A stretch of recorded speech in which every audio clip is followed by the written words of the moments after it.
Hello, this is Kalari. Welcome to Scrum and Agile Digest. Let's look at a slide that summarizes the Scrum process very well.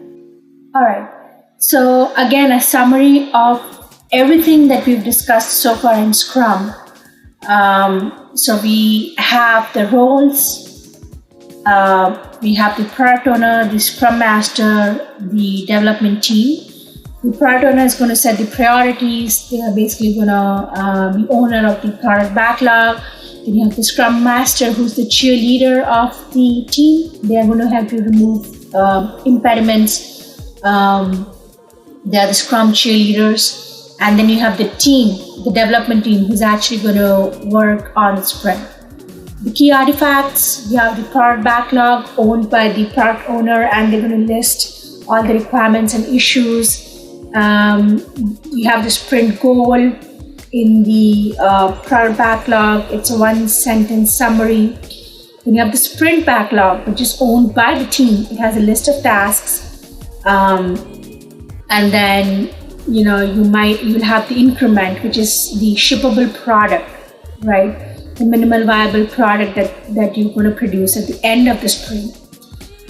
Key meetings, you have the sprint planning meeting, which is hosted by the Scrum Master, where you will look at the product backlog, and you basically the prioritized product backlog, and you will try to look at the team commitment, the team velocity, and determine how many user stories team can actually take in, based on there are so many processes we saw, planning, poker, affinity, estimation, complexity buckets. There are so many ways you can size the user stories.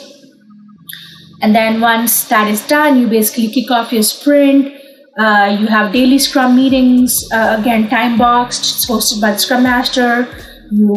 Everybody basically will participate. The team especially will ask what you did yesterday, what you can do today, and what's in your way, right? If there is impediment.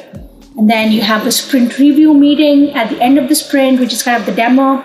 It's hosted by the Scrum Master. The team has to attend. You can have a product owner, and you basically will showcase your MVP, the minimal viable product. And as long as all the acceptance criteria is met, you get the sign off by the product owner. And at the end of it, of course, you're going to have a sprint retrospective where you'll discuss what went well, what you need to improve, and kind of announce the next sprint planning. And you can also look at the user stories for the next sprint.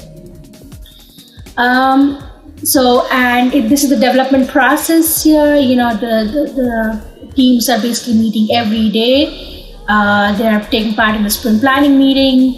They are looking at the product backlog. They are deciding on how much they can commit to. They're meeting every day on daily scrums.